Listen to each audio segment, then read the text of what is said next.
Vamos orar, vamos pedir a graça de Deus sobre nós mais uma vez e que o Senhor possa nos dirigir aqui nesse tempo de estudo. Senhor, nós te louvamos e te bendizemos, nós te damos graças, ó Pai, por estarmos aqui mais uma vez reunidos na tua presença, nessa escola dominical.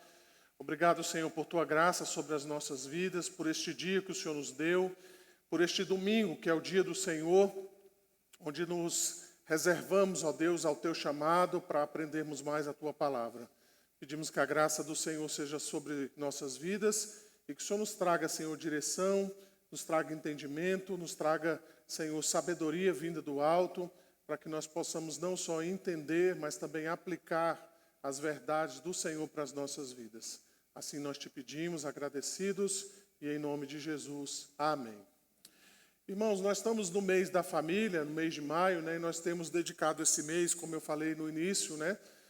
Nós temos dedicado aí a pensar um pouco sobre temas relacionados à família, tanto na escola dominical, também como no culto público, né? Nós temos voltado a esse tema tão importante, né? Tão singular, tão urgente, que é falar então a respeito da família, aquilo que a família é, como a família cristã deve se comportar, né, diante da palavra de Deus, exatamente para que nós não só entendamos o papel da família, mas para que nós possamos ajudar outras famílias também a terem uma compreensão clara da vontade de Deus. Não é raro, né, nós encontrarmos famílias inteiras, né, não só casais, mas também problemas com os filhos, né, e que muitas vezes estão relacionados exatamente por causa de uma compreensão equivocada, às vezes do papel do marido, do papel da esposa, né? A gente acabou aqui de ler os dois grandes mandamentos que Jesus fala, né? Amar a Deus acima de todas as coisas e o próximo como a si mesmo. E muitas vezes isso acontece dentro da própria casa, né? Pessoas que estão amando mais a si mesmas ou pessoas que estão amando outras coisas que não é o próprio Deus. Então, cabe a nós como crentes, né, como cristãos, compreendermos a vontade de Deus relacionada a esse tema, para que nós possamos até, inclusive, ajudar outras pessoas também nesse sentido, tá? Hoje, então, eu quero falar sobre um tema que para muitos eu sei que não é algo novo, né? Que é a questão, então, do batismo infantil, mas eu acho por bem a gente voltar nesse assunto, né? Termos uma compreensão a respeito disso, porque aqui e acolá não é difícil a gente encontrar, mesmo no meio presbiteriano, pessoas que não compreendem bem essa questão do batismo infantil, tá? E como a gente está falando de família, eu espero então que a gente possa ter um bom proveito aí nesse tema, tá? Vamos lá então, para a gente começar. Primeiramente então, né? Sempre que quando a gente pensa numa criança, certamente existem ali muitas expectativas por parte dos pais, principalmente, né? E por que não dizer dos avós, né? Também com relação ao nascimento de uma criança, né? Planos, projetos, né? O que essa criança vai ser quando ela crescer, o que eu preciso fazer a partir do nascimento dela, né? Alguns pais ficam com medo até de empobrecer, né? Quando uma criança nasce, de tanto tamanho a despesa, né, dona Neide? Que a gente tem com as crianças, né? A gente fica preocupado com a saúde, a gente fica preocupado com tantas coisas que relacionam, então, ao nascimento daquele bebezinho, daquela criança, né, que vem ao mundo. Mas nós, muitas vezes, não nos preocupamos com a vida espiritual dessa criança, né? Muitas vezes a gente não para pensar do plano, então, que Deus tem para esse indivíduo, que às vezes não são os nossos planos, irmãos, não são os nossos projetos, não são a nossa linha de pensamento, né? Não é aquilo que de fato nós desejamos para os nossos filhos. Às vezes Deus tem outros planos para eles, né? Às vezes os pais sonham que os filhos possam ser pessoas que ganhem muito dinheiro, né? E de repente no final da vida esses filhos podem ajudar no sustento dos pais, né? Podem garantir uma boa aposentadoria para eles, mas às vezes Deus muda os planos, né? E transforma esse menino às vezes num missionário, que às vezes a gente nem pensou que isso poderia acontecer. Mas certamente quando nós vamos receber uma criança na nossa casa, né? Eu já passei por isso 2 vezes. A gente sempre tem uma expectativa de que essas crianças, então, podem ser uma bênção na nossa vida. E é isso, então, que nós precisamos compreender. A lição principal, então, deste estudo é isso, né? de que Deus, no pacto que fez com o seu povo, ordenou que as criancinhas, filhos de pais crentes, fossem incluídas no seu reino invisível, aqui na terra, isto é, na sua igreja, e determinou que o sinal objetivo da inclusão da criança na igreja fosse, na antiga dispensação, o rito da circuncisão, e na nova, a cerimônia do batismo cristão. Tá? A gente vai tentar compreender isso de maneira clara. Então, aqui, só para a gente compreender, né, uma coisa que eu mesmo, às vezes, tenho tentado mudar o meu vocabulário para trazer uma compreensão melhor, e eu queria compartilhar isso com os irmãos, né? Nós não batizamos crianças. Às vezes a gente fala, não, a igreja presbiteriana batiza crianças. E às vezes isso pode tornar a coisa muito genérica. Na verdade, nós batizamos os filhos dos crentes. Muda então, né? Restringe e explica melhor aquilo que nós de fato fazemos. Então nós, na verdade, batizamos os filhos dos crentes, tá? É isso então que a gente faz, ok? Vamos dar uma olhadinha então no significado do batismo. Eu sei que de repente algumas pessoas querem saber a respeito disso, né? E eu quero trazer aqui algumas explicações importantes a respeito então do batismo. A Igreja Católica Apostólica Romana, ela também batiza crianças, tá? Mas ela difere a respeito de nós no que diz respeito então ao significado do batismo. A Igreja Católica, então, ela crê que o batismo é regenerador. E nós não cremos que a água do batismo ela é regeneradora, mesmo em adultos, tá? Então, o batismo para nós ele é apenas um sinal externo.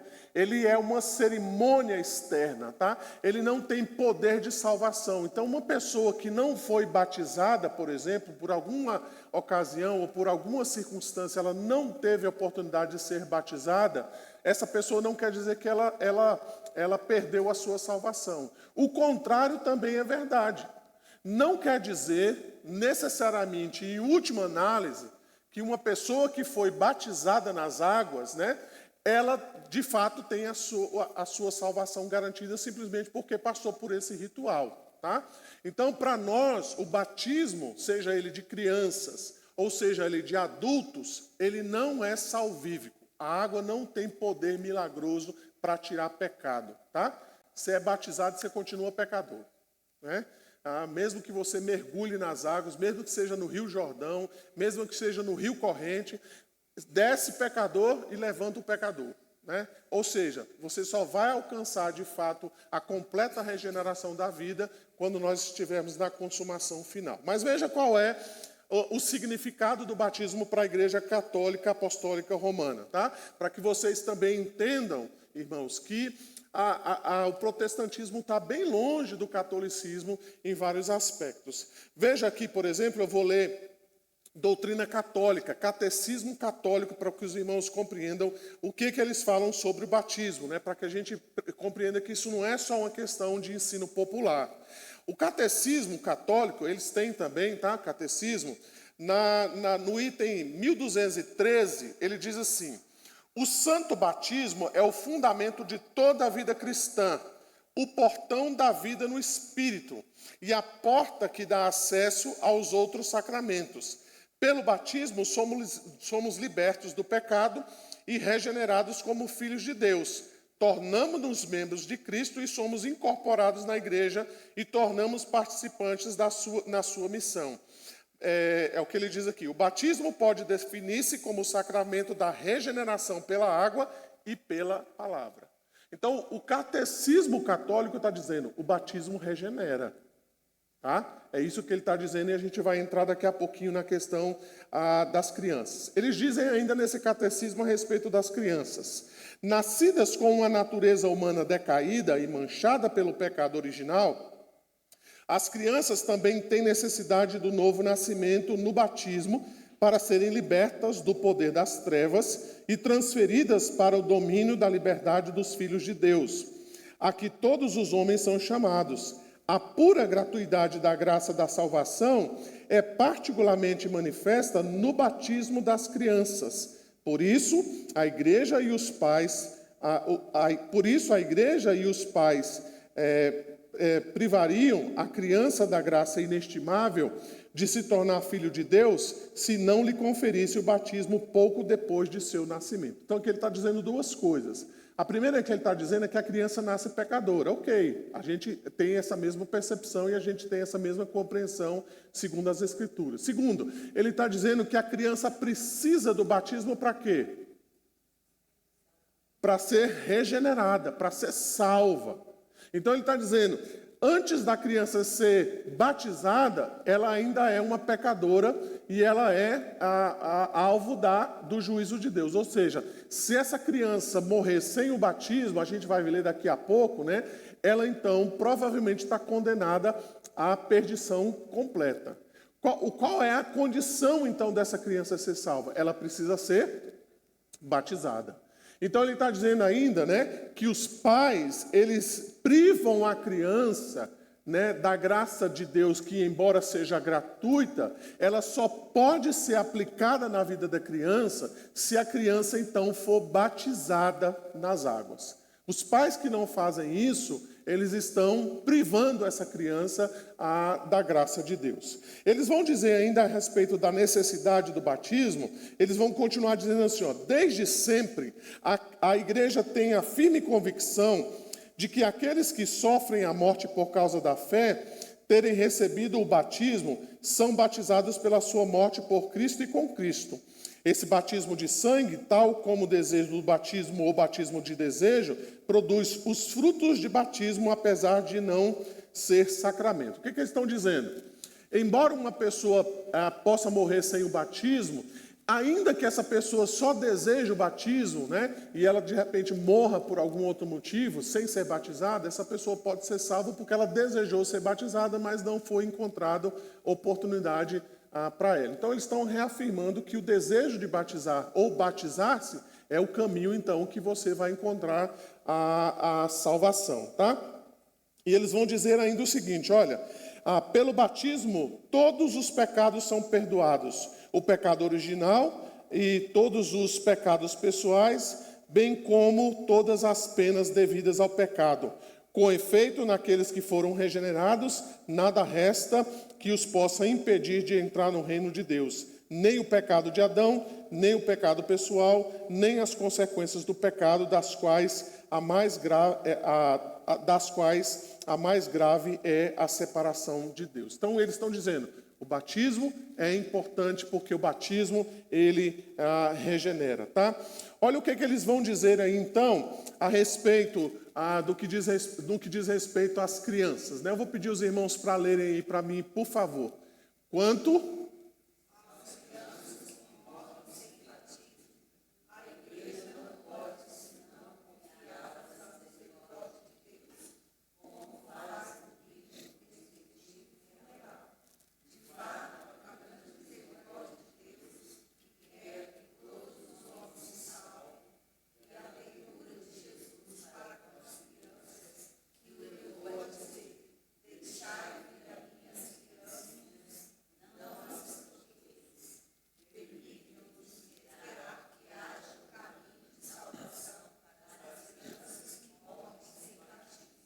Por isso,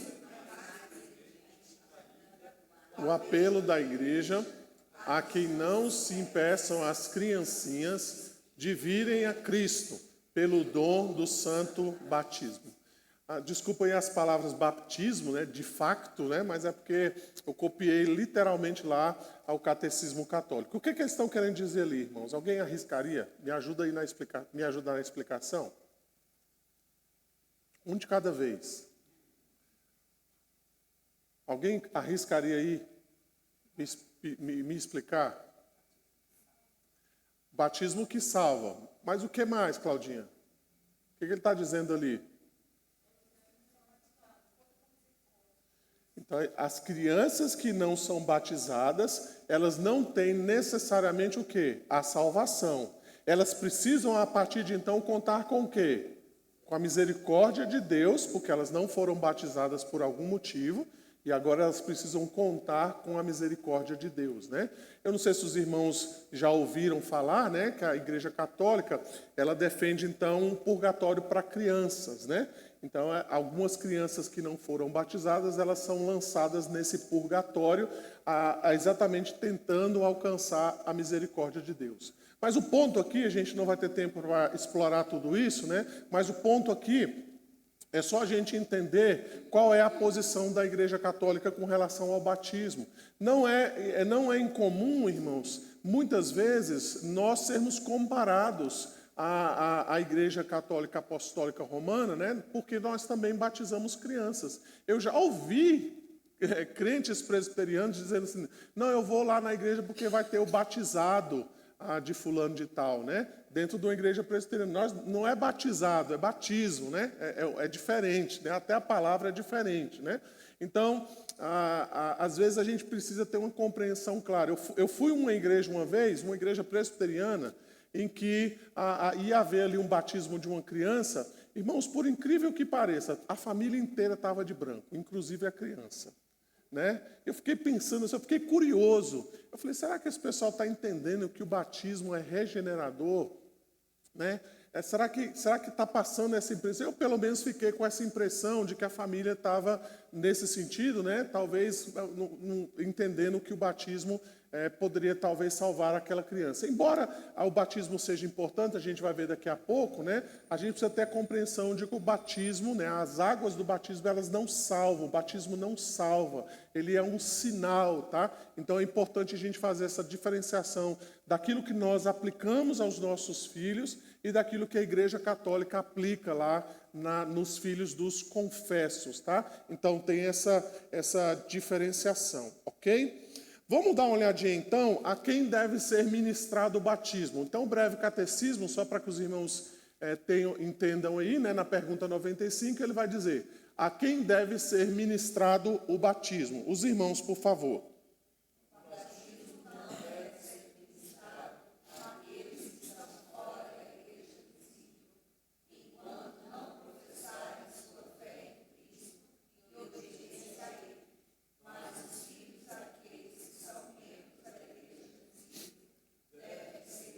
Isso, Atos 18, verso 8, diz assim, mas Crispo, o principal da sinagoga, creu no Senhor com toda a sua casa. Também muitos de Coríntios, ouvindo, criam e eram batizados. Ainda 1 Coríntios 7, verso 14, porque o marido incrédulo é santificado no convívio da esposa, e a esposa incrédula é santificada no convívio do marido crente. Mais adiante, ainda nesse capítulo 7, Paulo vai dizer exatamente isso, né? Se não fosse assim, os filhos de vocês não seriam santos, né? Então, demonstrando exatamente de que o batismo deve ser ministrado aos filhos dos crentes, né? O Catecismo Maior, ele traz na pergunta 166 o mesmo teor, né? Mas ele responde um pouquinho maior a essa pergunta, a quem deve ser administrado o batismo.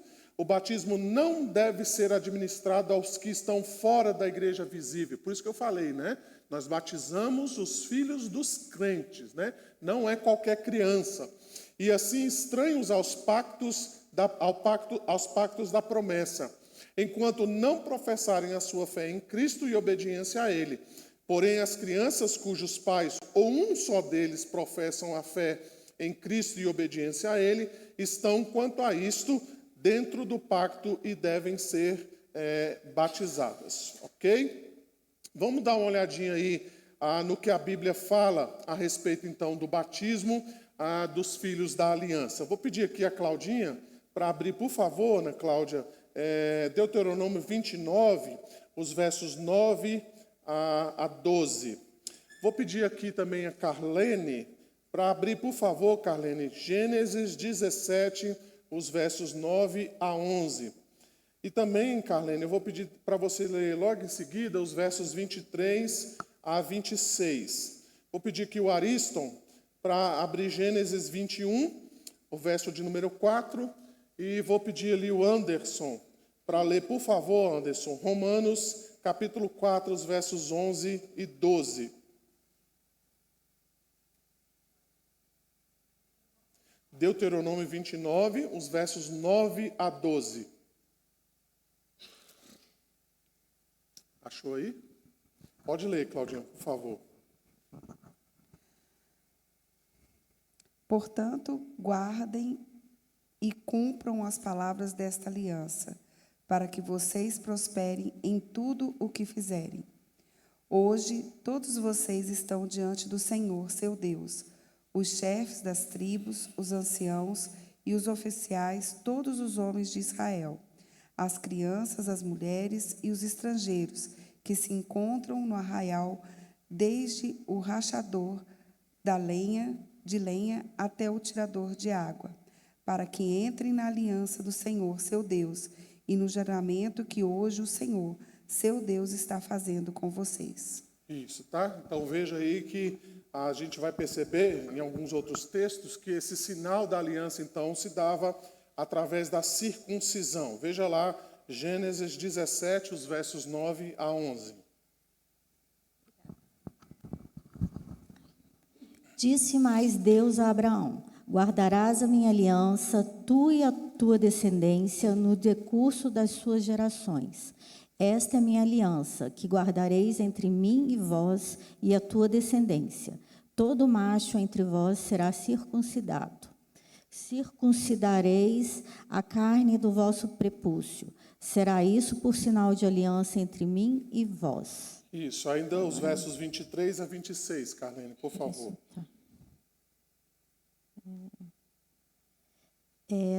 Tomou, pois, Abraão a seu filho Ismael, e a todos os escravos nascidos em sua casa, e a todos os comprados por seu dinheiro, todo macho dentre os de sua casa, e lhe circuncidou a carne do prepúcio de cada um, naquele mesmo dia, como Deus lhe ordenara.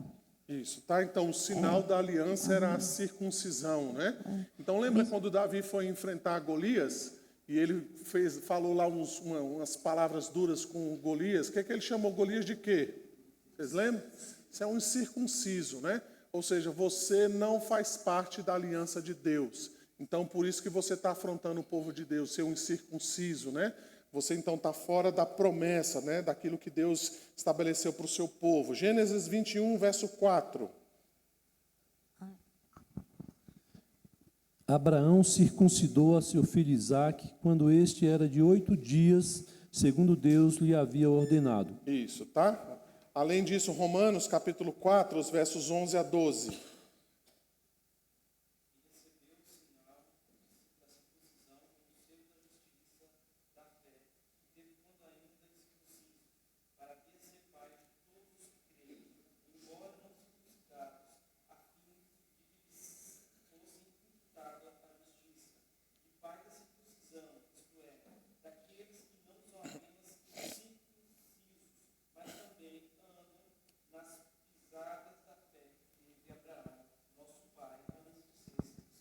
Isso, tá? Se você olhar um pouquinho no Novo Testamento, você vai encontrar já nos relatos dos evangelhos, né, a prática da circuncisão. Por exemplo, lá em Lucas 1,59, sucedeu que no 8º dia foram circuncidar o menino e queriam dar-lhe o nome de seu pai, Zacarias, né? Falando aí então de João Batista. Jesus também foi circuncidado, né? Algumas pessoas dizem assim, não, Jesus foi apresentado no templo. Mas eles esquecem que Jesus também foi circuncidado. Lá em Lucas 2:21 diz isso. Completado 8 dias para ser circuncidado o menino, deram-lhe o nome de Jesus, como lhe chamara o anjo, antes de ser concebido. Tá? Nós vamos perceber então o próprio Senhor Jesus posteriormente no seu ministério, falando então a respeito do favor que Deus tem com relação às crianças, né? Deus não alcança só os adultos, mas também Deus tem interesse com relação às crianças. Por exemplo, Lucas 18:16, Jesus, porém, chamando-as para juntos de si, ordenou: deixais vir a mim os pequeninos e não os embaraceis, porque dos tais é o reino de Deus. Se você depois vê como é a igreja cristã, no início, né, a igreja em Atos praticou, né, o batismo, e veja que eles não tiveram nenhuma dificuldade de entender exatamente essa mudança, né, que estava acontecendo naquele momento. Eles entendiam, né, ou entenderam prontamente que o batismo passou a ser o sinal da nova aliança, né? Ou seja, todos aqueles que agora criam em Jesus precisavam passar pelo batismo, inclusive as crianças. Veja, por exemplo, Atos 16, o verso 15, nós vamos encontrar isso, né?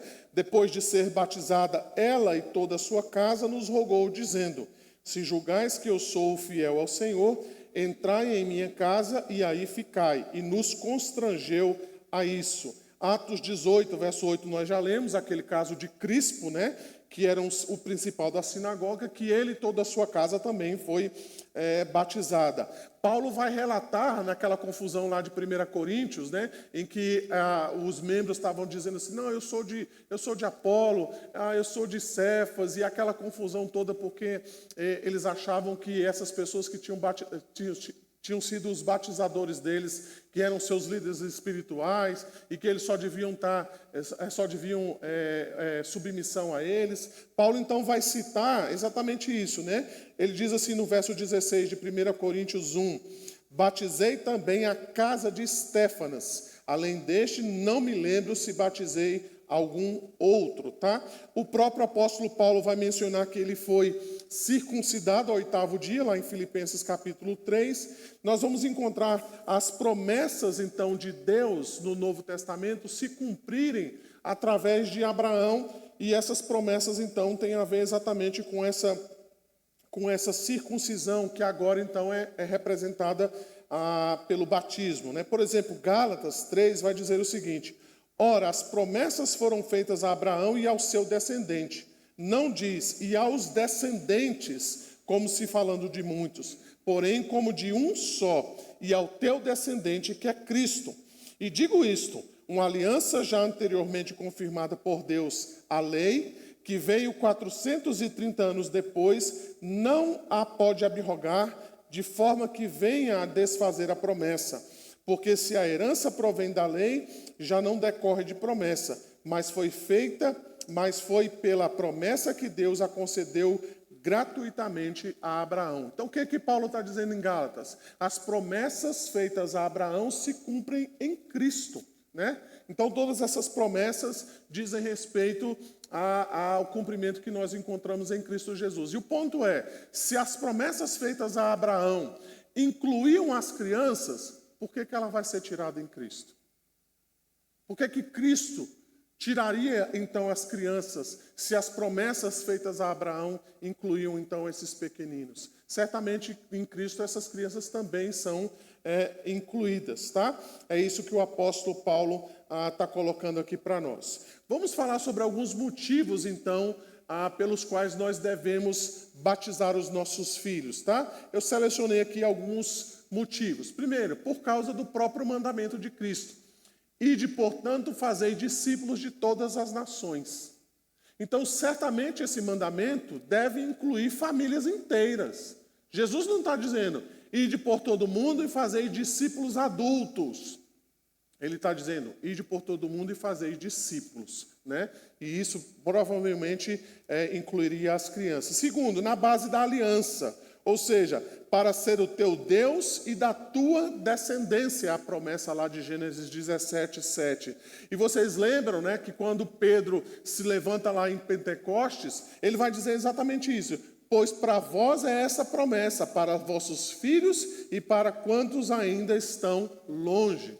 Então Pedro, ele não teve dificuldade nenhuma em observar que naquela nova situação, naquela nova dispensação, com a descida do Espírito Santo, as promessas que estavam se cumprindo incluíam também os filhos, incluíam também as crianças. E essa, como eu mencionei, foi a prática dos apóstolos na igreja primitiva, né? Eles batizavam famílias inteiras e que incluíam, inclusive, as crianças. O terceiro motivo, então, é com base na circuncisão. Então, Turrentini, que é um teólogo, ele diz assim, a circuncisão e o batismo servem como sacramento de iniciação para que fossem recebidos na aliança. Então, se você voltar no Antigo Testamento, esse era o sinal da aliança, era o sinal da circuncisão. O sinal da nova aliança, de entrar, então, em pacto com Deus, é o batismo, né? Por isso, então, nós ministramos não só a adultos, mas também nós ministramos às crianças também. Em quarto lugar, porque as crianças, faltou uma crase ali, né? Porque as crianças pertencem ao reino dos céus. Deixai os pequeninos, não os embaraceis de vir a mim, porque dos tais é o reino de Deus, nas próprias palavras do Senhor Jesus Cristo. Vejam o que o apóstolo Paulo vai dizer lá em Colossenses 2, os versos 1 a 12. Eu quero que alguém leia para mim, por favor. Quem achar primeiro, pode ler, por gentileza. Colossenses 2, os versos de 11 e 12.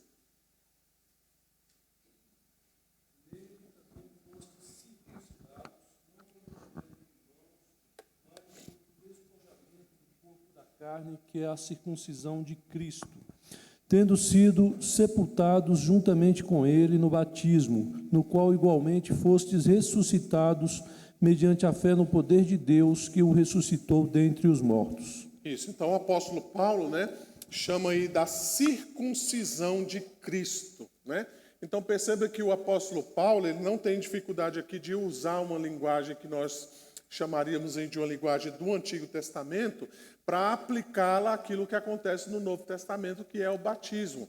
Então ele está dizendo, olha, a circuncisão de Cristo é o batismo, então, do qual nós somos sepultados e somos ressuscitados dentre os mortos. Então veja a ligação clara que o apóstolo Paulo faz entre uma coisa e outra, dizendo então que esse sinal da nova aliança é o batismo, tá? Torrentino, então, vai dizer algo muito interessante, Ele vai dizer assim, ora, se era certo que as crianças fossem conduzidas a Cristo, por que também não deviam receber o batismo, o símbolo de nossa comunhão com Cristo? Porque a igreja não receberia em seu seio os que Cristo recebeu em seu próprio seio? Quão injustos seríamos repelindo os que ele de bom grado recebia? O que Torrentino está dizendo é, se Jesus deixou vir a si as criancinhas, quem somos nós para impedir essas crianças de que elas venham a Cristo por meio do batismo, Se o próprio Senhor Jesus Cristo, então, já as recebeu, tá? Em quinto lugar, o motivo, então, pelo qual nós devemos batizar os nossos filhos é porque os filhos dos crentes são santos. Eu já mencionei isso lá em 1 Coríntios, capítulo 7, verso 14. Então, o marido crente ou a esposa crente, ele santifica o marido não crente ou a esposa não crente, também os seus filhos, tá? Porque nada impede o batismo das criancinhas. Nas palavras de Jesus, novamente, deixai os pequeninos, não os embaraceis de vir a mim, porque dos tais é o reino de Deus, tá? O reino dos céus. Além disso, então, o batismo na nova dispensação significa tudo quanto significava a circuncisão da antiga. É justo, pois, concluir que a circuncisão foi substituída pelo batismo cristão.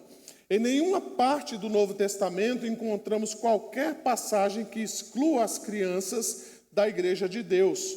Ora, sendo o batismo na nova dispensação o sinal da inclusão na igreja, segue-se que todos os filhos dos crentes hoje não têm menos direito ao batismo dos que tinham os filhos dos israelitas à circuncisão. Então, o que eu estou querendo dizer? Puxa, se na antiga dispensação, sobre a luz de Abraão, de Moisés, dos patriarcas, as crianças eram incluídas no pacto, sobre a luz de Jesus ou sobre a dispensação do Senhor Jesus Cristo, por que elas deveriam ficar de fora?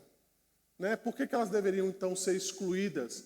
Ou por que elas não deveriam receber o sinal dessa aliança? Tá?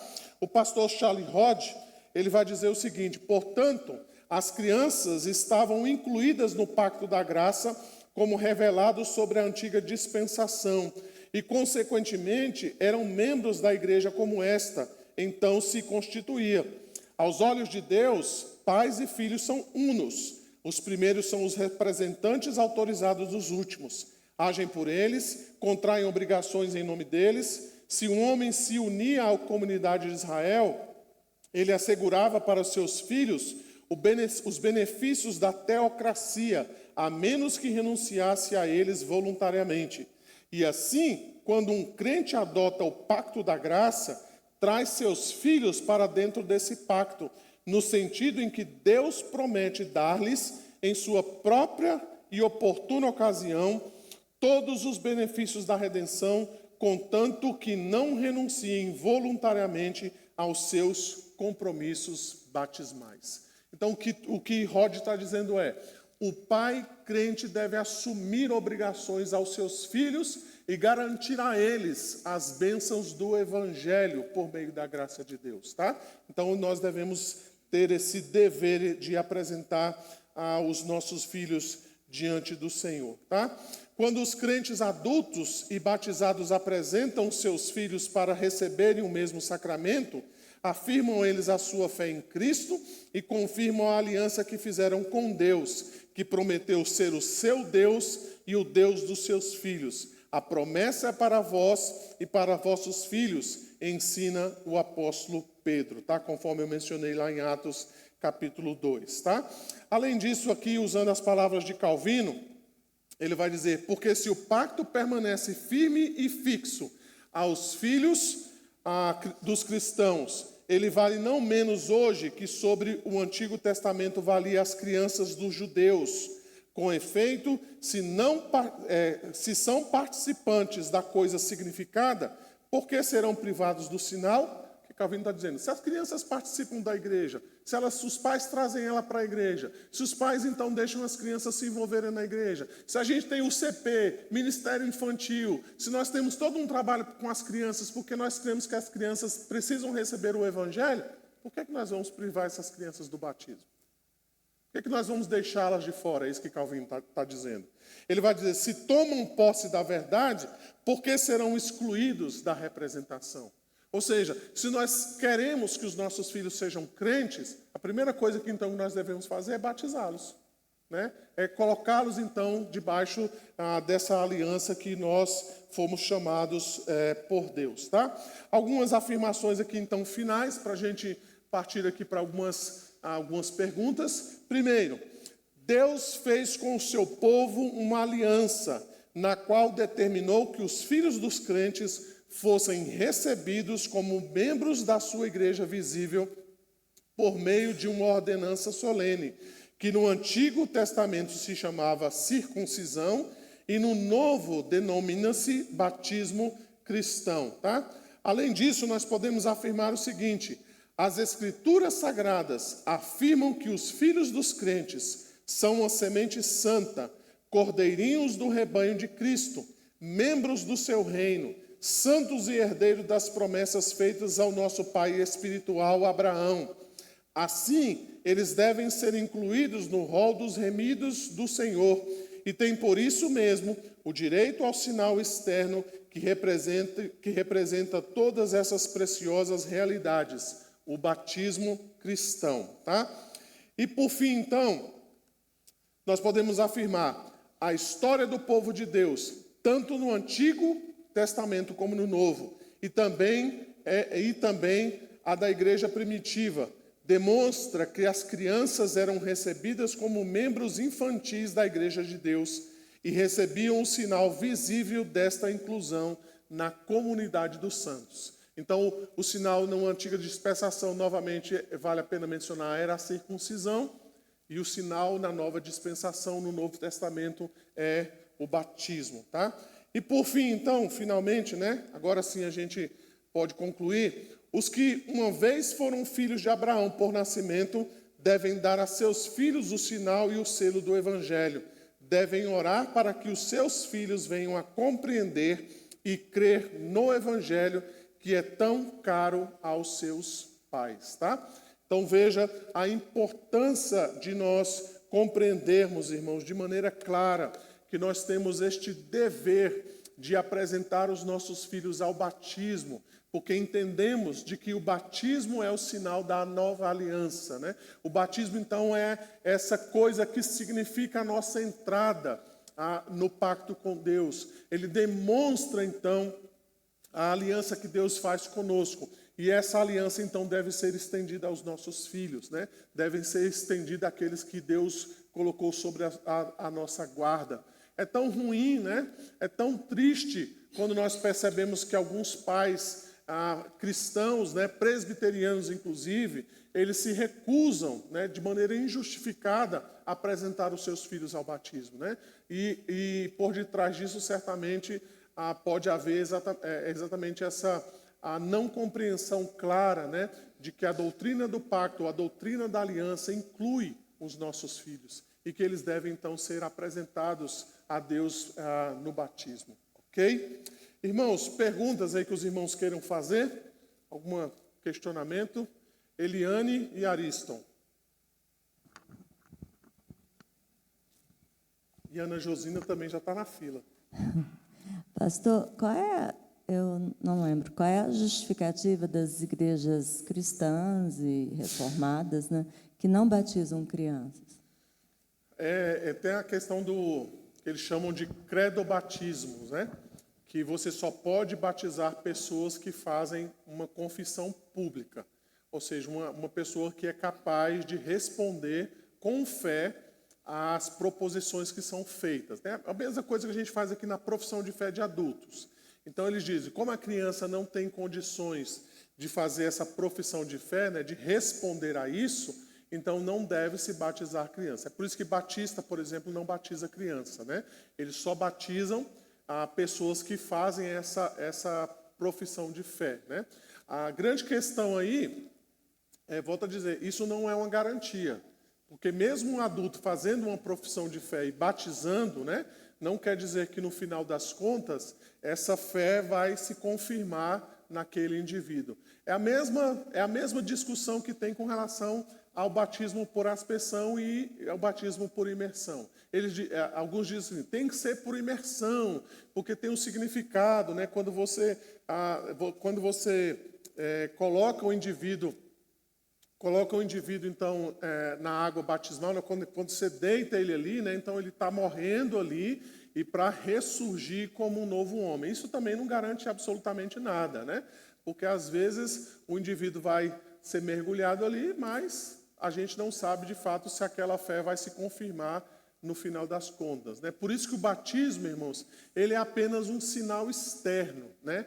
Ele não é, no final das contas, como é que eu posso dizer? Ele não é a prova final da fé de uma pessoa, né? Por isso que em algumas situações ele pode acontecer, mas em outras ele pode não acontecer.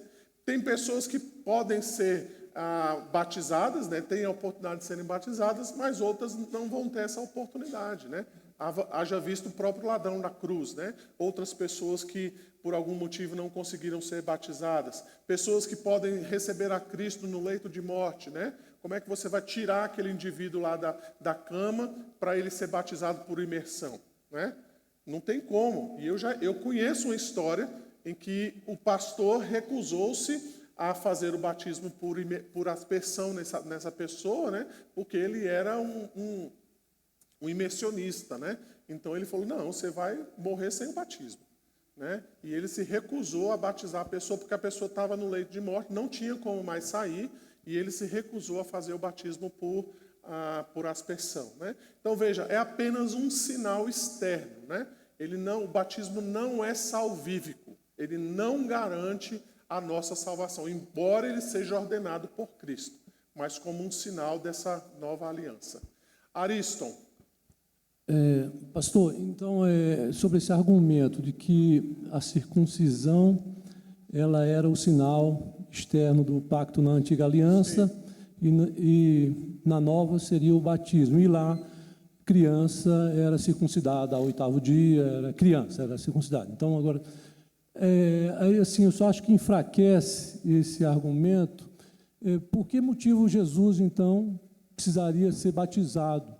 E Paulo, e os outros adultos, quando adultos, eles já tinham sido circuncidados, já tinham um sinal, me parece não haver necessidade. E eles enfatizaram e acabou sendo batizado adulto. No caso de Jesus, eu entendo que Jesus estava exatamente fazendo essa mudança, né? Como ele nasceu dentro de uma cultura judaica, seus pais fizeram aquilo que a lei de Moisés ordenava, né? Que era exatamente a circuncisão, né? Então ele foi apresentado nesse sentido, né? O batismo que ele passou depois, lembra que o batismo de João era um batismo para arrependimento de pecados. E Jesus não tinha do que se arrepender, mas ainda assim ele batizou-se, né? E eu entendo exatamente por uma demonstração daquilo que estava sendo mudado, sendo alterado. Tanto que depois, quando você chega lá no livro de Atos, você vai perceber que a igreja cristã começa, de fato, a se distanciar do judaísmo, né? Exatamente quando tem toda aquela confusão, né? Você lembra lá que Gamaliel, se eu não me engano, ele fala o seguinte: olha, se esse movimento for de Deus, ele vai adiante. Mas se não for de Deus, isso aí vai acabar já já. Porque eles acreditavam que o cristianismo era só mais uma ramificação do judaísmo, né? Como os fariseus, os saduceus e tantos outros que saíam ali, ramificavam do judaísmo, mas no final das contas já era o judaísmo do mesmo jeito. Então eles achavam que o cristianismo era só mais uma ramificação do judaísmo, né? Jesus é o rei dos judeus, né? Isso aí daqui a pouco passa.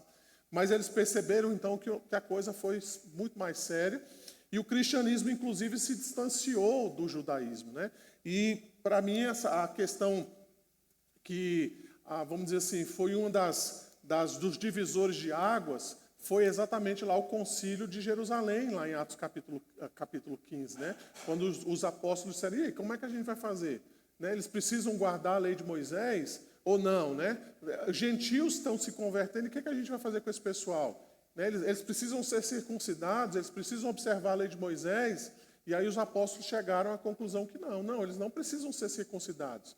Eles precisam apenas fazer isso, isso e isso, e eles são considerados cristãos. E o cristianismo cada vez mais foi se distanciando do judaísmo, né? Depois a gente vai ver o apóstolo Paulo falando isso aos Gálatas, né? A respeito da guarda que os judaizantes estavam pregando ali naquela comunidade, dizendo exatamente isso, né? De que tudo bem, você quer ser crente, tranquilo, você crê em Jesus, ótimo, mas você tem que guardar a lei de Moisés. Paulo vai dizer: não, senhor, você não precisa guardar a lei de Moisés, né? Então foi um processo de transição aí no caso de Jesus, né? No caso do próprio apóstolo Paulo, mas depois você percebe que a igreja cristã não tem mais essa prática. Então todo novo convertido, vamos dizer assim, a sua família, eles não eram circuncidados, mas agora já eram batizados, né? Como esse sinal da nova aliança, né? Então vejam, irmãos, nós não somos judeus, tá? Nós somos cristãos, tá? Então quando você às vezes vê algumas igrejas que têm bandeira de Israel, né? Tem chofar, né? O pastor vai lá vestido como um sacerdote, né? Tem aquelas ideias assim meio judaizantes. Cuidado com isso, né? Porque nós já nos distanciamos disso, né? Quando você vê igrejas construindo o templo de Salomão, isso tudo Jesus destruiu, tudo isso foi coisa da antiga dispensação, tudo isso era sombra daquilo que viria, que era real, que é o próprio Senhor Jesus, né? Então, nesse sentido aí, Ariston, eu entendo que o batismo, gradualmente, ele foi tomando o lugar da circuncisão, mas depois a igreja só praticou o batismo, né? Não fez mais a circuncisão. E o batismo, então, se tornou, de fato, o sinal da aliança, né? Do adulto, né? Dos pais e também dos seus filhos. Ok? Ana. Na verdade, eu quero compartilhar, quando falou ali do catecismo, né, da Igreja Católica, falou sobre a misericórdia de Deus. Nós tivemos uma experiência, 35 anos atrás, o meu irmão mais velho casou com uma pessoa católica, e o filhinho dele veio a falecer com 1 ano e 3 meses e sem batismo. Foi um desespero tão grande da família da minha cunhada, que é assim, de dar pena, porque a criança ia para o inferno. E os padres, eles não acreditam nessa misericórdia que está escrito, não. A família da minha cunhada veio para Brasília, que é São de Cardoso, e foram de igreja a igreja procurando um padre para fazer a tal a bênção lá, né, do corpo. E não achou, porque estava sacramentado, ele ia para o inferno, não ia nem para o purgatório. Teve um treco lá, uma decisão deles, talvez porque meu irmão não era batizado também, que meu irmão era crente, né? E aí, quem salvou a família, eu falo que salvou a família dessa situação de desespero, foi o reverendo Anderson Rios. Os mais antigos presbiterianos de Brasília conheceram, né? Ele fez uma reunião com a família da minha cunhada e fez um estudo bíblico, o corpo lá no cemitério, lá na capela, e ele teve que fazer uma ministração ali, um estudo bíblico e declarar: eu vou orar por vocês. E deu todo o esclarecimento. Ninguém vai fazer uma extrema unção para o corpo que vai, mas por vocês. Então, assim, ali muitas pessoas até conheceram um pouco melhor, né? E hoje tem vários cristãos, crentes ali. Mas, assim, de fato, o sofrimento é muito grande. Aquela crença deles é muito pesada. É muito pesada. Quem vive de perto sabe o quanto que é sofrido a falta de conhecimento da palavra de Deus e de aceitar Cristo, né? É interessante, Ana, você mencionar isso, porque às vezes, irmãos, eu estou falando isso com muita delicadeza e eu quero que os irmãos entendam aquilo que eu vou dizer. Nós, muitas vezes, não temos uma compreensão clara do que é o catolicismo. Tá? Eu não estou aqui jogando pedra em ninguém, tá, irmãos? Mas, às vezes, nós pensamos assim, não, protestantismo e catolicismo é a mesma coisa, né? Nós somos cristãos, né? O IBGE vai sair aí fazendo a pesquisa, vai dizer, o Brasil tem não sei quantos X de cristãos. Aí eles jogam lá os católicos, jogam os evangélicos, protestantes, os pentecostais, neopentecostais, eles jogam tudo no mesmo saco. Mas, irmãos, protestantismo e catolicismo são coisas distintas, diferentes. Se você pegar os catecismos católicos, se você realmente estudar a doutrina católica apostólica romana, você vai ver que, inclusive, a Igreja Católica nos considera até hoje, depois de mais de 500 anos que a reforma já foi promulgada, até hoje nós somos considerados como uma igreja rebelde, que a única igreja verdadeira da qual Cristo fundou é a igreja de Pedro, a igreja católica, né? Se você lê catecismo de igreja católica, às vezes eu tenho que ler por causa de estudo, não é porque eu quero me tornar padre nem católico, né? Mas se você lê o catecismo, você vai ver que, inclusive, em algumas partes, quando fala, por exemplo, sobre veneração de imagens, eles vão dizer lá com todas as letras, irmãos, que quem ensina que os santos não são mediadores devem ser considerados como malditos. É isso que eles dizem lá no catecismo, tá? Nas decisões da igreja, né, dos concílios que a Igreja Católica fez durante toda a sua história. Ou seja, para eles, nós que dizemos que Cristo é o único mediador e rejeitamos os outros mediadores, para eles nós somos malditos, amaldiçoados, porque nós estamos rejeitando a pura e simples doutrina do Evangelho. Então, cuidado quando você estiver lidando com um católico ou quando você estiver lidando com uma pessoa que é seu amigo que é católico, quando ele fizer a afirmação assim, não, nós cremos no mesmo Deus, nós cremos na mesma doutrina. Não, não é a mesma doutrina, não é o mesmo Deus, não é o mesmo caminho de salvação. Tá? Cuidado com essa ideia que a gente tem, né, de alguns crentes que têm essa ideia de que tudo está colocado dentro do mesmo saco. Não é verdade, irmãos. Nós respeitamos essas pessoas, nós oramos para a salvação delas, nós cremos que Deus pode fazer coisas poderosas na vida dessas pessoas, mas eu estou olhando aqui para os irmãos a questão da doutrina, da teologia. Elas são teologias diferentes. Ainda que o catolicismo popular, né, aquilo que é praticado popularmente, não traga essas evidências tão claras para nós, mas se você estudar doutrina católica, vai lá, na internet coloque lá, Catecismo da Igreja Católica, você vai ver todos aqueles 1.200 parágrafos lá, 1.300, 1.400.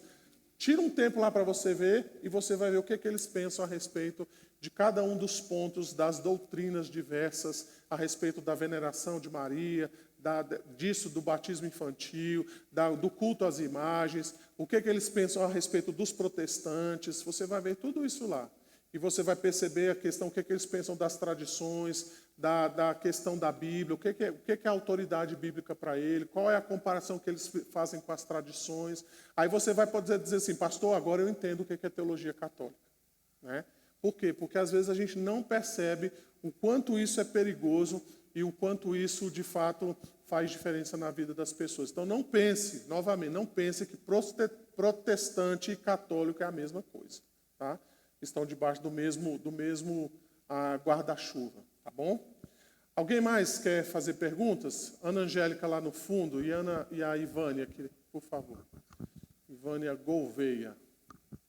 Reverendo, qual que é a posição da Igreja Presbiteriana do Brasil em relação ao batismo infantil na questão de membro ou não de igreja? Por exemplo, se eu chegasse aqui eu sou presbiteriana, né, tudo, e quisesse me procurasse você e o conselho para batizar o Daniel, né, como bebê, se ele fosse bebê.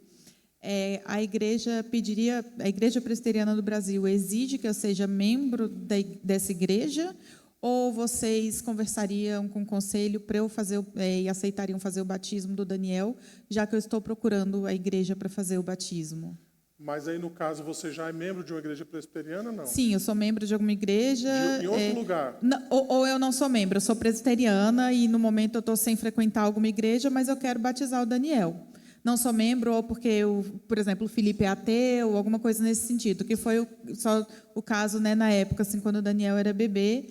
E aí nenhuma igreja quis batizar o Daniel, explicando nesse sentido, e só uma das igrejas, a gente morava fora, e uma igreja aqui em Brasília batizou, né? Você sabe dessa história. Sim. E aí a igreja batizou, enfim, não fez o registro, e a gente teve que batizar aqui de novo, né? Mas tem uma posição da Igreja Presbiteriana do Brasil, ou cada igreja segue baseada numa conversa com o conselho? Então, o nosso estatuto, inclusive, vai mudar nesse sentido, né? A gente vai fazer uma atualização sobre isso, mas o dever, né, ou o direito, melhor dizendo, do batismo é dos crentes, dos membros comungantes. Ou seja, o adulto precisa ser membro comungante da igreja local para que ele possa, então, apresentar o seu filho ao batismo. Então, não é porque o camarada achou bonitinho, né? Que legal, quero que você batize o meu filho. Não. Ele precisa ser um crente, professo, membro comungante da igreja local para ele apresentar o seu filho ao batismo. Mesmo que em situações, por exemplo, tem um crente que, vamos imaginar aqui, né, ele é membro da igreja presbiteriana Jesus Salva, e ele quer batizar o seu filho aqui na igreja do Sudoeste. Não, eu quero batizar o meu filho aqui nessa igreja, né? Porque eu mudei para cá recentemente, eu quero batizá-lo. Eu faria o seguinte, eu pediria primeiro a carta de transferência dos pais adultos, e uma vez que eles fossem transferidos, no mesmo ato a gente faria o batismo do filho pequeno. Eu não batizaria uma criança cujos pais são membros de outra igreja presbiteriana. Imagina, por exemplo, um membro aqui da Igreja Presbiteriana Nacional, por algum motivo ele quer batizar o filho dele aqui na nossa igreja, e ele é membro lá. Eu diria, vá batizar seu filho na Igreja Nacional. Você é membro lá, você não é membro aqui.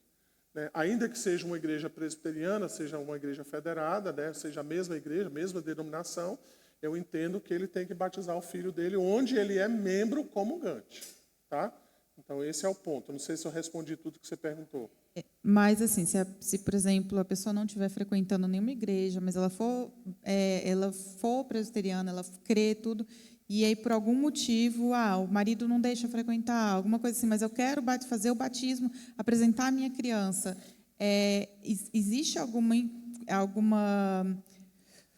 coisa no Estatuto da Igreja Presbiteriana do Brasil que não permite essa apresentação da criança, esse batismo, tipo, em procurar uma igreja e o conselho analisar, ou não? Então, deixa eu ver se eu estou entendendo. Se, por exemplo, se um dos cônjuges não for crente, e o cônjuge crente quiser apresentar o filho ao batismo, a criança ao batismo, eu acho que tem que ter um acordo entre os dois. Se, de repente, o pai ou a mãe diz, não, eu não quero que batize o meu filho, não quero, e a gente perceber que isso vai... Não, se os dois querem. Se o outro não importa. Sim, eles precisam ser membros da igreja local. Um dos dois. Precisa ser membro, isso. Membro. No Estatuto diz que precisa ser membro. É um direito de quem é membro. Tá, entendi, obrigada. Não é um direito só de quem frequenta ou de alguém que, porventura, esteja passando ou que achou bonito o batismo. Ele tem que ser... É um direito que o membro comungante tem. Tá? Os outros não têm esse direito. Ivânia Gouveia.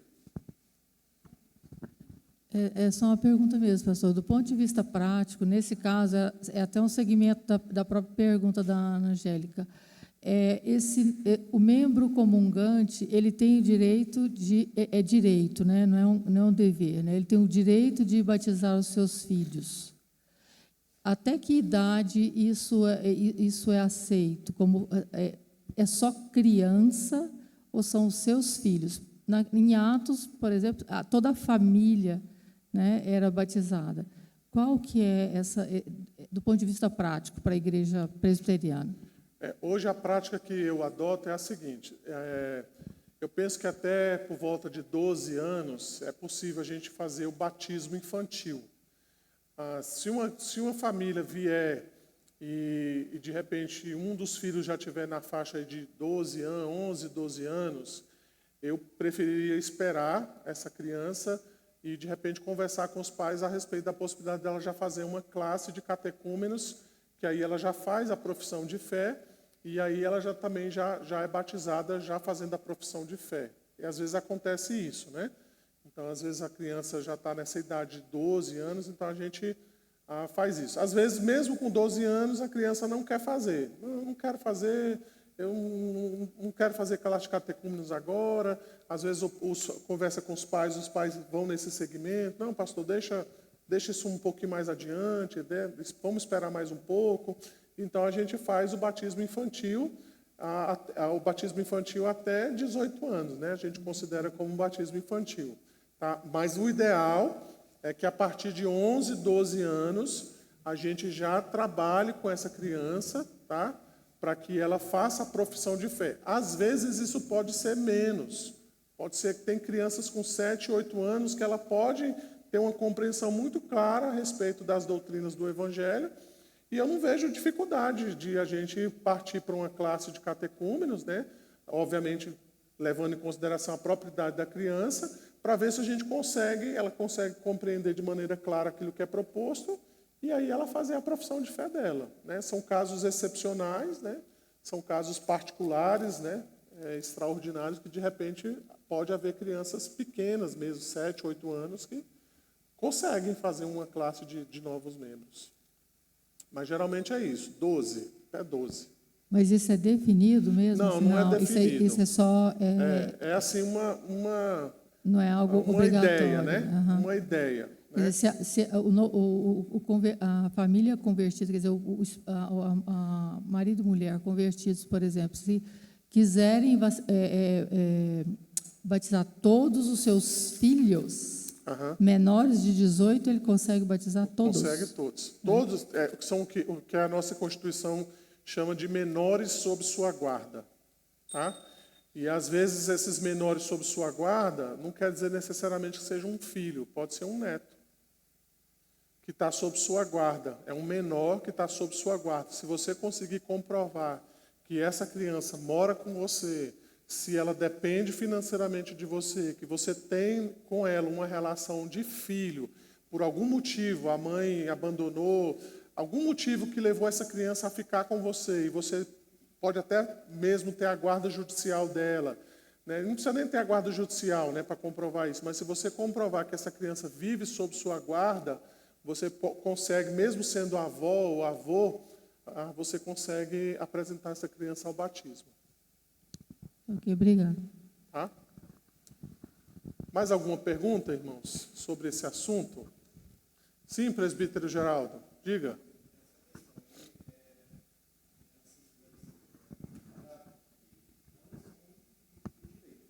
Sim, é um dever também. Uhum.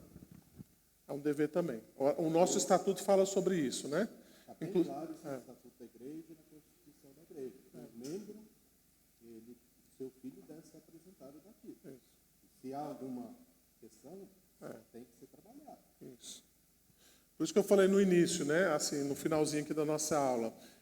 É um pouco triste, né, quando a gente percebe que alguns crentes, né, alguns presbiterianos, eles se recusam a apresentar os filhos ao batismo. Voltando um pouquinho à sua pergunta, dona Ivânia, inclusive, irmãos, quando nós recebemos famílias, né, que têm filhos menores, uma das questões que são perguntadas é exatamente sobre o que ela aprendeu do batismo infantil. Né? O que você compreendeu? Então, ela vai lá, ela diz, olha, aprendi isso, aprendi aquilo, tal. Você concorda com o batismo infantil? Ela vai dizer, sim, eu concordo, eu quero apresentar o meu filho ou os meus filhos ao batismo, né? Eu quero que, assim que eu faça a profissão de fé, eles também sejam batizados e por aí vai. Né? Ele não deve ser recebido se ele disser, não, eu quero ser membro da igreja, mas eu não acredito nesse negócio do batismo infantil. Ele não deveria se tornar membro da igreja. Quem já fez catecúmenos comigo, né, ou quem está fazendo, sabe que existem ali 3 tipos de três tipos de doutrina, né? Tem aquela que é o dogma, tem aquilo que é a doutrina essencial, né, de uma denominação, né, uma doutrina denominacional, e tem aquilo que nós chamamos de adiáfora, né, que é uma doutrina que não faz muita diferença se você de repente pensar diferente, né? Por exemplo, tem igrejas que são amilenistas, tem pastores que são pré-milenistas, pós-milenistas, né? Então isso não é uma doutrina muito, vamos dizer, essencial ao cristianismo, né? Embora tenha essas divergências entre uma coisa ou outra, né? O batismo infantil é para nós uma doutrina denominacional, ou seja, embora pessoas que não fazem batismo infantil, por exemplo, como os batistas ou os assembleanos, eles não batizam crianças, né? E eles ainda são considerados como cristãos, a doutrina denominacional é aquela doutrina essencial para você fazer parte daquele grupo específico. Ou seja, para você se tornar um presbiteriano, você precisa, neste caso, né, tem outras também, mas neste caso você precisa receber como doutrina desta igreja o batismo dos filhos dos crentes, o batismo infantil. Então, se a pessoa disser, eu quero me tornar membro da igreja presbiteriana, mas eu não acredito no batismo infantil, a gente diz, olha, a sua questão é só uma dúvida, você precisa de um esclarecimento melhor, você precisa de uma compreensão melhor sobre essa doutrina, você quer conversar mais sobre isso, você quer ter uma compreensão melhor sobre essa doutrina, a gente se dispõe a ensinar, a conversar, a oferecer literatura e tudo mais, para que ela possa ter uma compreensão clara da importância dessa doutrina para nós. Mas se no final das contas ela dizer, não, eu não acredito nisso, eu acho que isso que vocês fazem de batizar as crianças é errado, eu não acredito nisso, a gente vai dizer, olha, muito obrigado, mas você não pode se tornar membro da nossa igreja. Tá? O dogma é aquilo que nos torna ou não cristão. Por exemplo, alguém que nega, por exemplo, a trindade, essa pessoa não pode ser considerada um cristão. Uma pessoa que defende a salvação por outros meios, né, que não só Jesus Cristo, que se for uma doutrina que defende, por exemplo, salvação por obras, purgatório, limbos, né, tudo isso torna essas pessoas não cristãs, né, porque o cristianismo, essencialmente, ele diz que a salvação é só pelas obras. Tá? Então, dentro do dogma, né, nós precisamos reafirmar aquelas doutrinas que são... Dentro do dogma, a gente precisa afirmar da salvação pela fé. Né? Se a gente afirma outra coisa, a gente está fora do cristianismo. Aí, voltando ao batismo, né? Embora existam igrejas que não batizam os seus filhos, se eles afirmarem esses dogmas, né? Salvação pela fé, trindade, a igreja universal, né? Que não é universal do reino de Deus, mas a igreja universal, né? Se eles entenderem a questão do pecado original, que nós somos pecadores por nascença, afirmarem aquelas doutrinas básicas do cristianismo, embora eles não batizem crianças, eles são considerados cristãos. É por isso que nós chamamos os batistas de irmãos, assembleanos nós chamamos de irmãos. Por quê? Porque dentro desse dogma, eles então estão junto conosco naquelas principais doutrinas. Tá? Agora, a doutrina denominacional é aquilo que faz com que a gente se torne membro daquela ou daquela outra denominação. Tá? E no nosso caso aqui, o batismo infantil é uma doutrina denominacional, essencial para nós. Tá? Exatamente por todo o contexto que nós entendemos a respeito da teologia do pacto. Ok? Irmãos, alguma outra pergunta? Tem que chamar o Daniel lá, Lucas, por favor. Está subindo? Está subindo? Alguma outra pergunta sobre esse assunto? Não? Vamos orar enquanto o Daniel sobe ali. Vamos mesmo assentados, vamos pedir a graça de Deus sobre as nossas vidas e que o Senhor possa continuar falando aos nossos corações. Feche seus olhos mesmo assentados, vamos falar com Deus. Senhor Deus, nós te louvamos e te bendizemos nesta hora. Obrigado, Senhor, pelo estudo da tua palavra, que a tua graça seja sobre nós, que o Senhor possa nos dirigir, Senhor, durante todo este dia para a glória do teu santo nome. Assim nós oramos e te bendizemos, em nome de Jesus.